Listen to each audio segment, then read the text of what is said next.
ready. Okay, when we first met with Anna and Joanne about trying the flipping concept in our classrooms, we realized that we were kind of already doing it in a lot of ways using Edmodo. Our classes are all registered to Edmodo classrooms, and we use that to communicate with kids who are home when they're sick.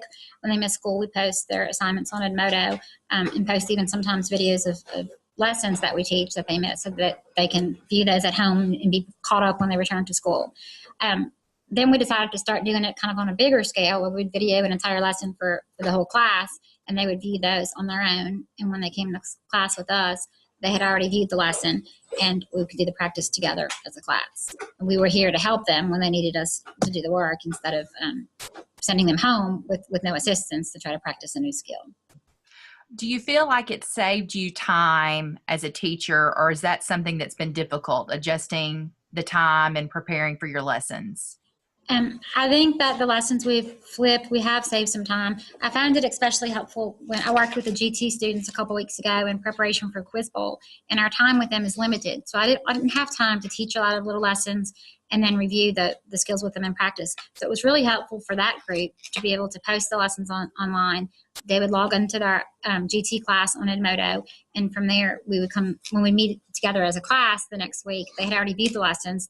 They were mostly review lessons, things that they had already been taught, but it was kind of a little refresher, quick little videos that they could watch, and when we come in, we could review those skills and then ask them quiz bowl type questions using those skills. So it was really super helpful for that group where our time together is limited to a couple hours once a week.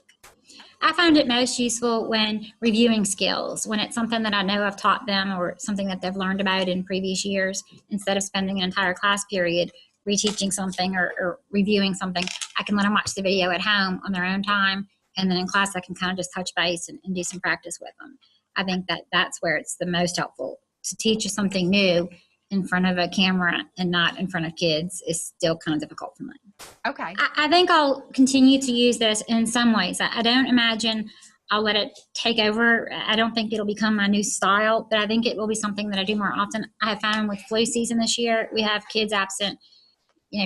I'll have 3 or 4 kids from each class period. So it almost seems like I teach, and then the next day or 2 days later, those kids are back, and then I have a whole new set of kids out. So I've had a hard time getting my classes together enough, and getting so close to the part test, I have really found it useful for reviewing or recording to play for those students that are absent. When their parents call and want schoolwork, what are they missing? They've been out for a week with fever, with the flu. All they have to do is log on to their Edmodo account, and I can post the videos there. So I think that's something I'll try to get better about doing regularly. And then kids will just know if they're not at school, if they have internet access at home. And 99% of our students have internet access at home where they can log on. And I think something else I will do differently and work on is not trying to make it a formal video every time I do it. Even if it just means one of my kids holding the iPad while I teach, and me getting over the fact that, I'll say things that it's not perfect. It's hard for me sometimes when I post the video to look back at it and say, oh, that sounds funny, or I sound too country, or I should have changed that.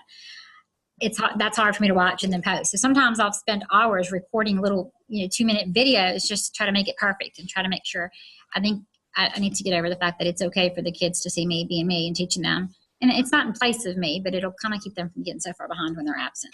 That's probably realistically the way that I will continue to use this even more. And I think, why didn't I think of this? I'll email kids, or we'll talk about the things that they miss, but the idea of actually posting it, making it available. And so a lot of kids that have been absent a lot, they know, get on Edmodo and she'll have something there for me. I'll know what's going on today. Absolutely. Awesome. I do think being a language arts teacher and teaching a lot of writing, and I think that this is useful, and it definitely can be used in my classroom. I think this would be awesome for math classes. Having my own children in 6th grade and starting to do math, that's kind of foreign to me.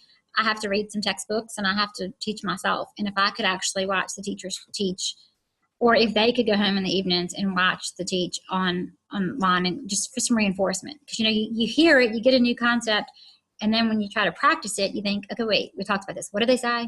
And so I think in a lot of areas that this would really be helpful. I think especially like in a math classroom where there's, repetition of skills, and they go home with homework and they think they're practicing it right. But if you go home and do 20 problems and you're practicing the skill the wrong way, that's what you've got, you've got to untrain yourself in and redo it. So I think it would be helpful for students and for parents to be able to look at the online lesson and watch the teacher do some examples and